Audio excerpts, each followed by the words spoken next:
Rồi bắt đầu mình gã nồi nha các bạn.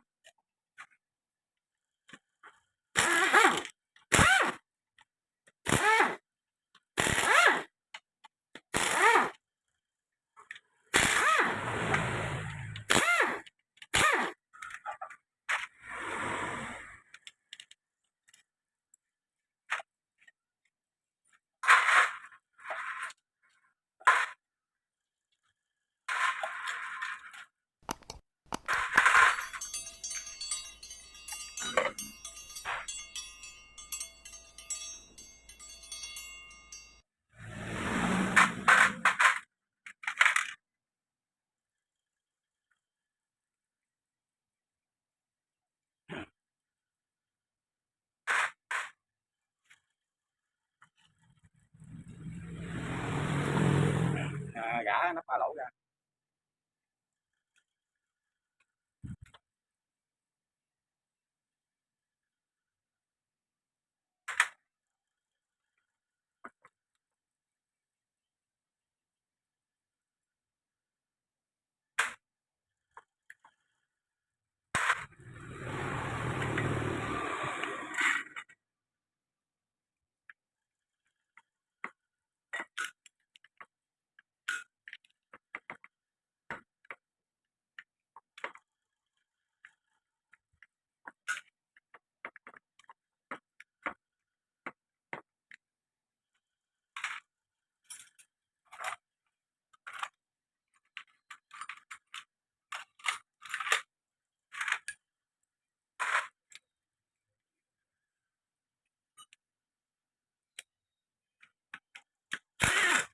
Tháo món heo ra các bạn.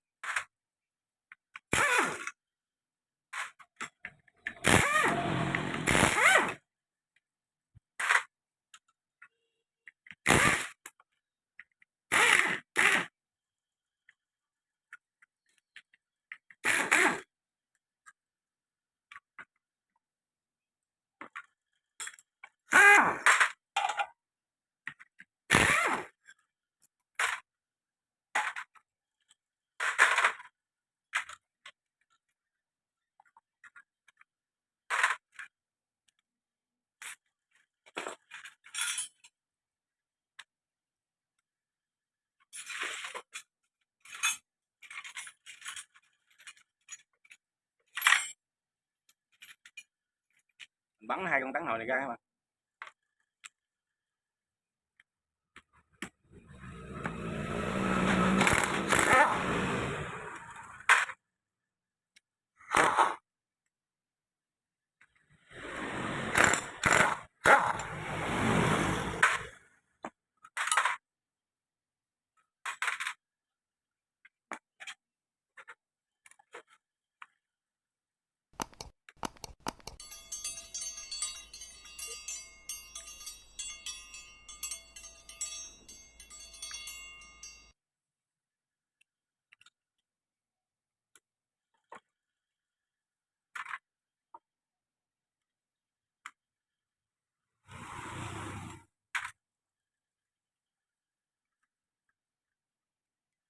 Cái đóng cặn này các bạn, nhớ cái đóng cặn này.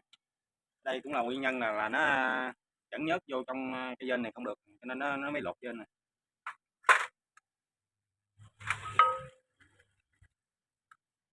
Này các bạn, gốm luôn.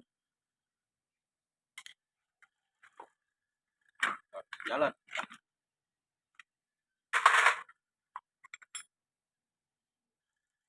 Quá trời chạy mòn.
Chị muốn phen nó muốn hư các bạn. Mình tháo cái vỏ đập nha các bạn, tháo cái to cái vỏ đập.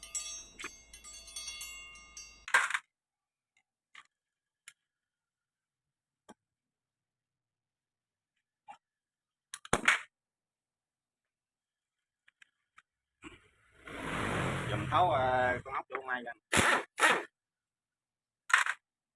Tháo mai ra.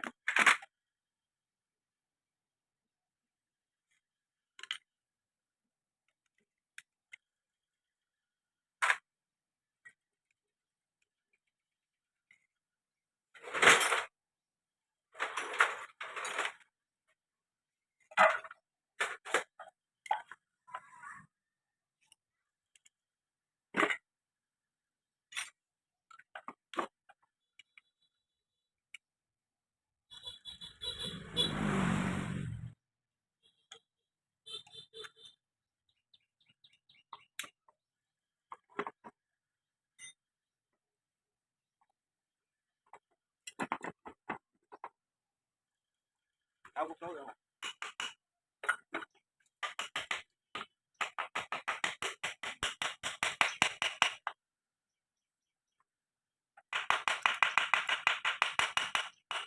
Cúc số nó cong mà mất đóng ra mà.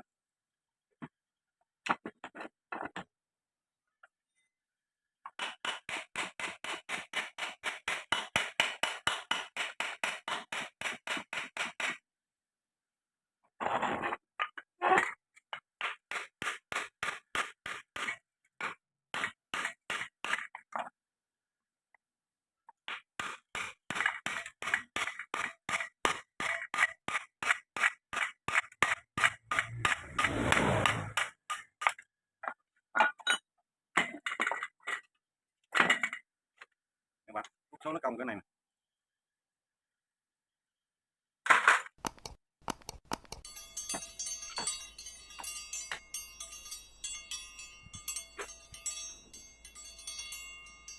Gấp mấy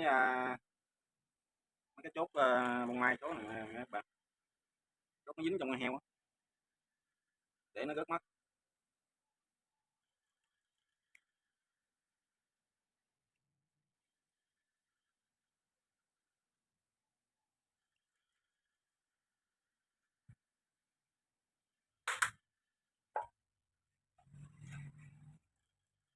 Rồi mình đặt chỗ âm đây nha các bạn,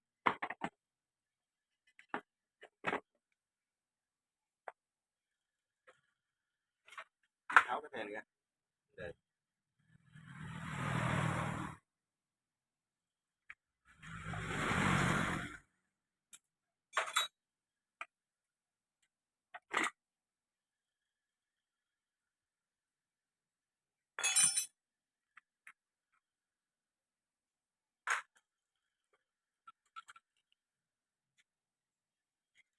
tháo chút lô ra luôn mà.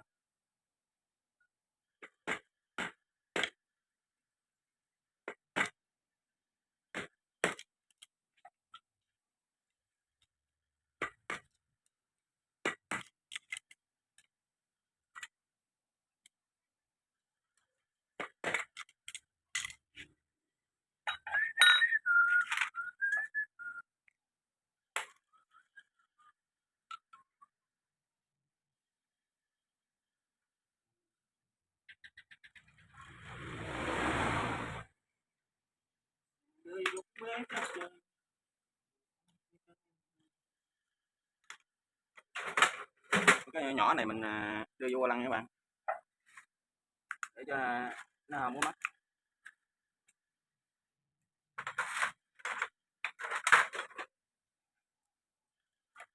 Trên đề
than cam, lấy than cam nha, than cam ra.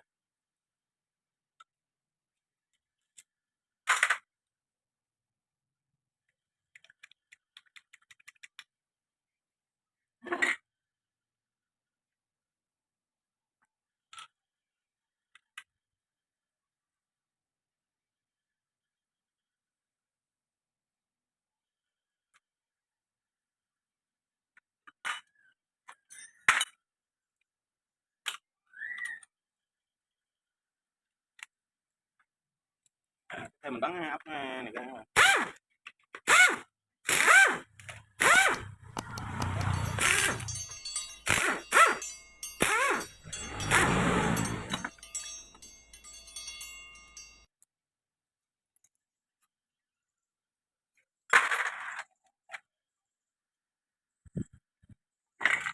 Rồi vậy là mình có thể gã máy được không ạ? Gã máy ra.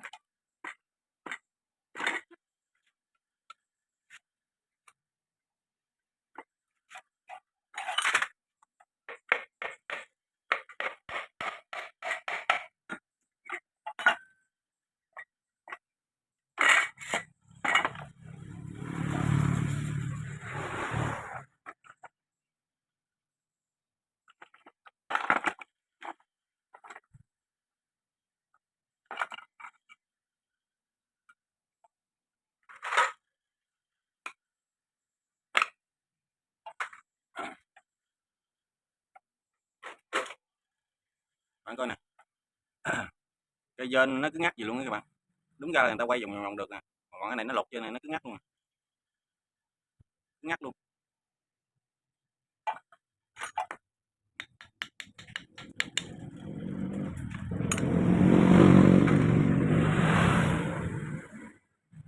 Cốt cho đạp nữa các bạn. Bộ số. Mình sẵn tiện mình làm dên thì mình kiểm tra mấy cái này luôn các bạn.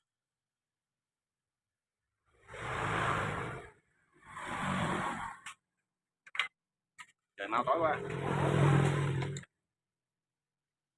Trời mau tối quá các bạn.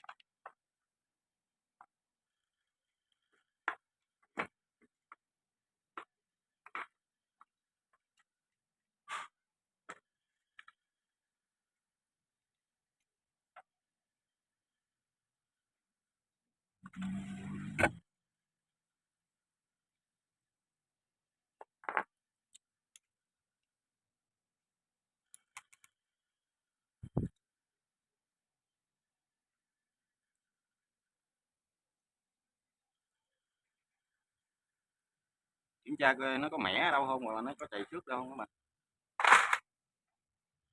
Kiểm tra heo số luôn. Càng lừa nó có sọc có khuyết ở đây là cũng phải thay nha các bạn. Đây.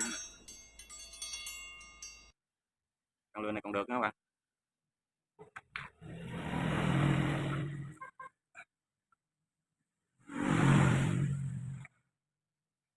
Hiện tại là mình sẽ đi ép cái dên này lại, làm cái dên này lại, giờ cái lòng này lại, cái lòng này nè, cái lòng thay bạc bê tông mới luôn các bạn.